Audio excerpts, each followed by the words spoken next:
I have the Eagles at 13-3. I've been saying this kind of all summer. The Eagles have really reiterated it this preseason.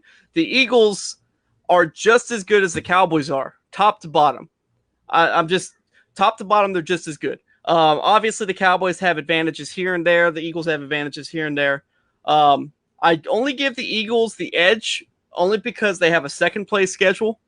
And so I think they're both pretty much equal. I think this is a little teaser for next week's show.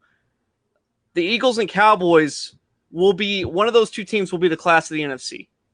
That's just my opinion. They're both completely stacked. Obviously, Zeke has to come back for the Cowboys for this to really come into fruition.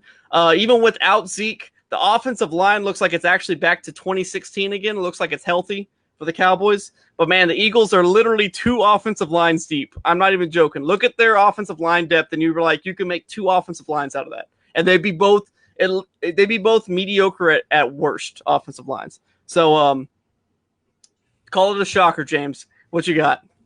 I'm actually surprised the Redskins being that bad. I think the Redskins will be a bad team, but I don't think they'll be that bad. I think the battle of the basement will come down to the New York Giants and the Washington Redskins. Washington Redskins have named Case Keenum their starting quarterback. They drafted Dwayne Haskins in the first round. Also have Colt McCoy on their roster. So I don't believe in any of those guys. I mean, if you throw Dwayne Haskins, to the Wolves, I mean, I just don't feel like that offensively he has enough around him. Trent Williams, their all-pro left tackle, he's holding out. He does not want to be a Washington Redskin anymore. He wants to be traded. He also wants to be paid, so that may have something to do with it as well. The receivers, I don't like it. Jordan Reed suffered his 7th concussion. I think he should consider retirement because the guy's going to end up with brain damage. New York Giants, I got them going 5-11. I think they'll win some games that they're not supposed to win, which isn't going to be that many anyway. But I think I have them upsetting a couple teams that are going to be actually pretty good. Daniel Jones, who everyone made fun of the Giants for drafting in the top, what was it, 8th pick or 6th pick or something. Yeah, it was. He's actually been pretty decent in the preseason. It's just the preseason. I always tell people I don't put stock into the preseason because you got guys going out there playing against 2s and 3s and guys that are going to be working in a factory the next week. So, but there'll at least be a narrative and a storyline with the New York Giants should they throw Daniel Jones to the fire. Saquon Barkley, phenomenal rookie year. Can he carry this team on his back? I think he will be able to carry this team to 5 wins. Dallas Cowboys, I have the Dallas Cowboys as a 6th seed. I have them going 10-6. I have the Philadelphia Eagles going 12-4. But when it comes to the Dallas Cowboys and Philadelphia Eagles, I just don't like and they're the Dallas Cowboys and they're America's team, and of course they're always going to have noise around them. But I really don't like the noise that's been around them with the Ezekiel Elliott situation.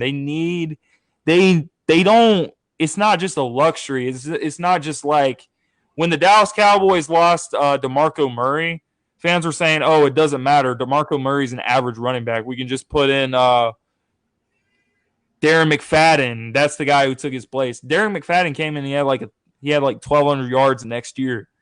It's not like that. Tony Pollard has shined for them in training camp. Tony Pollard has shined for them in preseason. Tony Pollard is not going to rush for 1,800 yards. And they need that production from Ezekiel Elliott to even think about making the playoffs. Amari Cooper, you got a good receiver. I think Michael Gallup will be a good number 2 receiver. Dak Prescott, he's got to be consistent as a passer. He has not really shown that. There's too many plays that guys are wide open and he throws the ball at the turf. He has to be better at throwing the ball from the pocket. And my team, I mean, you look at what the Philadelphia Eagles did. The Philadelphia Eagles offensively, we had problems last season scoring in the first quarter. And we went out last year. We went out and got Mike Wallace. Mike Wallace hurts his fibula. He's out for the season. You have no down the field threat. What do? You bring in the guy with the most 60-yard touchdowns in NFL history, Deshaun Jackson. You line him up next to Alshon Jeffrey. You got Nelson Aguilar in the slot. You got two tight ends, two 6'5" freaks, Dallas Goedert and Zach Ertz. Zach Ertz set the record for the most catches by a tight end in NFL history last year. Offensive line's looking good. Took Andre Dillard in the first round. Got him learning from Jason Peters, future Hall of Famer left tackle. Lane Johnson, the All-Pro. Jason Kelsey, All-Pro. And Carson Wentz. Carson Wentz coming back 100%. People are always talking about Carson Wentz's health. Can he stay healthy? Can he stay healthy?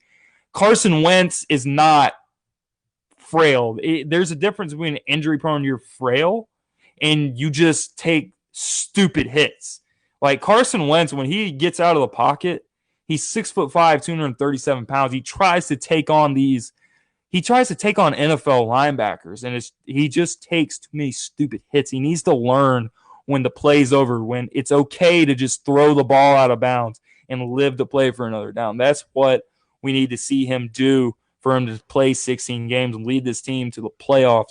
There's no Nick Foles holding the clipboard, so he doesn't have to hear that narrative of, oh, there's a Super Bowl MVP on the sideline anymore. The team knows it's Carson Wentz's team. I got the Eagles going 12-4.